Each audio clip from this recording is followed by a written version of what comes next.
Yeah, I'll start with a couple of remarks. I mean, obviously, we knew, or maybe there's an undefeated season somewhere in someone's imagination, but we knew that the game was going to be hard and we're going to take a loss at some point. But I just want to, go on the record to say that I'm so proud of the way the players have adjusted, fought, adversity. It's a sign that the standard at this club is very, very high. The standard that we set for ourselves as an individual, for the team, it's just, I'm really proud of the fact that we started the season 13 games unbeaten. And then I would say, the effort on the field, it was hot, it was hard, they never quit. So in that sense, I'm very proud of the players, the team, the franchise, the organization for, putting another record together. And we will regroup and start again, because that's what we do. Thanks, Brian. Appreciate that. Jada, as mentioned before, please go ahead and lead us off. Thank you. Thanks for taking my question. Brian, you have been very open about the possibility of a couple of the streaks that you've had this season falling, but it seemed like that was maybe possibly a bad goal to have that kind of a streak fall on. Was that from your early perspective as far as the defending on that one goal? Well, Jada, every goal that you give up is a bad goal. We'll look at the tape. I mean, I've seen the goal. I don't know what people are going to say, bad goal or not. The guy's crossing the ball and Ymar deflects it to the back post and the guy's there. Who's covering the back post? How did we lose possession of the ball higher up the field? How did the player get in behind us? I mean, there's all little things that we can nitpick and we can go over and we'll coach them up and we'll try and get them to be better. And again, like I said, we'll just start again. We'll keep going. Next in the queue, Nico Moreno, I'm seeing your hand up. Please go ahead and ask your question. Thank you. Hey, Brian, a couple of things. One, were you surprised at all by the pressure that Minnesota immediately put on the team, or was this one you expected? And the defense today wasn't particularly sharp, coming out of the back and also sometimes on coverage. What was your overall assessment of the defense today?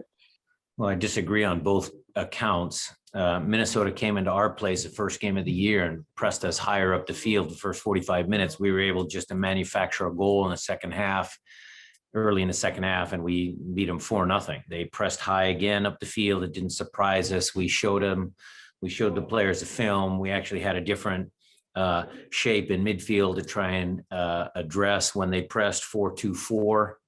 And I thought there were moments where we did get behind their line of 4 attackers. And when we did that, last 15 minutes of the second half or the first half, tired legs, heavy legs, whatever, second half, we got past their pressure. We just didn't have the quality to finish off any of the plays. So that's the pressure as far as defending is concerned. I mean, we defended well for 81 minutes. I mean, we didn't give up a goal. I thought our set piece defending was okay. Cleveland, came out and picked out a bunch of crosses. They had one really clear-cut chance, before the goal. But other than that, I thought we were okay. Thanks, Coach. Maz, you're next in the queue here. Please go ahead and ask your question. Absolutely. Hey, Brian, it looked like in the second half of the first half, you made a tactical adjustment. You guys were able to get into the game. What was that? Or can you talk about how you guys got into the game on the latter? We flipped Freddie Montero and Madranda, and that seemed to help because Freddie's a little more comfortable on the left-hand side, and Jimmy can come in on his left foot. That was the only real tactical switch. The other thing was just reminding them of that water break, which was handy to have because you get to get your coaching points across. Dropping our outside backs a little bit, seeing if they would bite, so just normal stuff there, Maz. It wasn't any, just reminding them of the things that we talked about during the week. And then Kellen Rose play. Can you talk about just his playing a different position and what he brought to that. Well, it's good. He was good today. What people won't hear, well, I guess I'm going to say it, but he had flu-like symptoms earlier in the week, and he was hooked up to an IV prior to the game just to get him enough fluids in his body because he hadn't been eating as well as he could. And so the doctors did a good job, and he did a good job to get out 90 minutes. So very happy. There's stuff that he'll pick up along the way. That position is a little different than midfield, but overall, I thought he was solid. Thanks. Reminder for first-time askers, go ahead and hit the raise hand function button to get into the queue. I'm seeing some hands raised, but just making sure those are follow-ups. Jada, did you have a follow-up? Yes, I have a new question. I wanted to ask Coach about AB and his confrontation with Adrian. What can you share about what was going on there? Why he was so upset? Nothing to share with that, Jada. I will take care of that with the opposing coach, and AB is perfectly fine. He's a nice young man. Nico, I'm seeing you again as well. Please go ahead and ask your question. Thank you. Coach, what do you think about Freddie Montero's performance, just dropping back, finding players on stride? Just kind of want to get your take on his performance. I thought it was good. I mean, he has that technical ability to play in the pockets, start our attacking movements. It was just, we got pushed back and we couldn't, get our outside backs high enough up the field to try and take advantage of some of the pockets and spaces. And when Freddie turned, what was his next option? What was his next pass? You saw there were a couple of moments, again, in that last 15 minutes of the first half when Freddie and Medranda and Raul combined, and they had some chances, some half chances. Every time Freddie got past that initial line of pressure, I thought he was very good.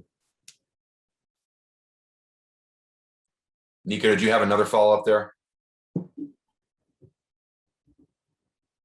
Yes, Okay. I did. I'm Okay. sorry, I did. I was trying to make sure that I wasn't wrong here, but it sounds like it looks like Arriaga is going to accumulate some yellow cards, is going to miss next game. How do you approach that, considering you got a couple of guys that are banged up in the defensive line? Same like we're always going to do, Nico. Next man's going to step up. We're going to put a team out on the field to try and win the game in Austin. We know it's not hard, or it's not easy. It's a hard place to play. It's our first time there. But that group in there is pretty determined to push past this game. They were pretty fired up in the locker room after the game. Jada, I'm seeing you again. Do you have an additional follow-up? Yes, Brian, you had mentioned that Nuhu might be healthy enough to make this trip. Do you think he'll be able to meet y'all in Texas, or did he have a setback? We'll see. We'll see, Jada. We'll assess when we're back in Seattle. Felipe Makeda, you are next in the queue. Go ahead and ask your question, please. Yeah, Coach, what reflection can you do when you play with the players that you have available, and then you look at the bench and you have a 15 years old in the bench, and then you have to use many of them, including Adeniran that plays for the first time. What kind of reflection can you make out of this? Well, it's just a fact of life. We are in a situation that we are, and we deal with it. It's not, it's nothing controversial. It's nothing there. Would I have put young Obed Vargas in the game? Sure. I wouldn't have signed him if I wouldn't have had the belief that he could have come on in the right moments and made something out of the game. Obviously, he doesn't have a lot of experience. Obviously, Sam doesn't have a lot of experience with the first team. Ethan came on and tried his hardest to make an impact in the game. I mean, that is what it is, Felipe. We're going to keep fighting. We're going to keep coaching the young players so that then when they do step on the field, they can make something positive happen. That's our job as coaches. Thank you. Thanks, Felipe. Did you have a follow-up, or are you good to go? I'm good. Okay, thank you. Nico, I see you again. Go ahead. Coach, I wanted to get your thoughts on Sam. He's a forward with, a big frame, and if I'm not mistaken, the organization is pretty big on him. Just wanted your thoughts on getting him today, and obviously he just had some minutes, but wanted to get your take on him in general. Well, like you said, he's a big frame. He's got all the physical tools. We just need to spend a little more time with him to make sure that his soccer is up to, the standards we set of the club. So we'll work with him. I mean, you guys saw the one little movement that he had. He's left-footed, strong, powerful dribbler. So we'll see.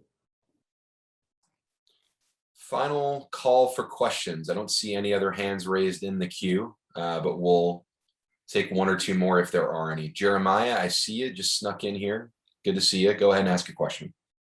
Yeah, I imagine you already answered this, but I just wanted to make sure about Nuhu's availability going forward. We'll assess it when we're back home, Jeremiah. Thanks. Jada, why don't you go ahead and close us out? I see you have a follow-up. Please go ahead. Well, more of a clarification. It was my understanding that y'all were staying on the road. Is that not true anymore? Y'all are coming back before going to play Austin? We are coming home. We'll be home at 6 p.m. and then we're going to give them tomorrow off. And then we're going to come and train on Tuesday and play on Wednesday. Jeremiah, I see you have one more follow-up. If Brian will allow it, we'll get you in here. You okay with one more, Brian? Sure. Okay, Jeremiah, go for it. Brian, I guess I'm guessing this is already asked, so I'm really sorry for wasting your time on this probably, but what was the mood going into this game in terms of keeping the streak going, and was that something high on the list, or was this kind of like a more getting through it kind of situation? Well, if I'm understanding your question correctly, Jeremiah, I think the two mesh together because we believe that every game is a winnable game. So if we believe that, then the streak will continue or has a chance to continue. If we came into Minnesota to say, okay, let's try and steal a point, then that usually that's where you trip up. You can't go into places and just hope that you're going to get a point. Unfortunately, the reality is MLS is a hard league and it's not easy. And, all the stuff I always say in Minnesota, certainly had 4 different reasons to, come and, get 3 points from us. I mean, we beat them the first game of the year 4-0. So obviously they were ready. They were pumped up. It was their home game. There's 19,000 people in here. So obviously they were going to be up for the game. But our franchise, our players, we always express optimism as far as what we're trying to accomplish, how we're going to do it. And then the players in there have the right mindset to try and accomplish what we want to do, which is always come out and win games. We're not satisfied with saying, okay, look, we've won 13, so this stretch is going to be pretty tough. So let's just see if we can snag a point here, and then we'll play defensive against Austin, and then, then we'll worry about, we don't do that. It's not in our DNA.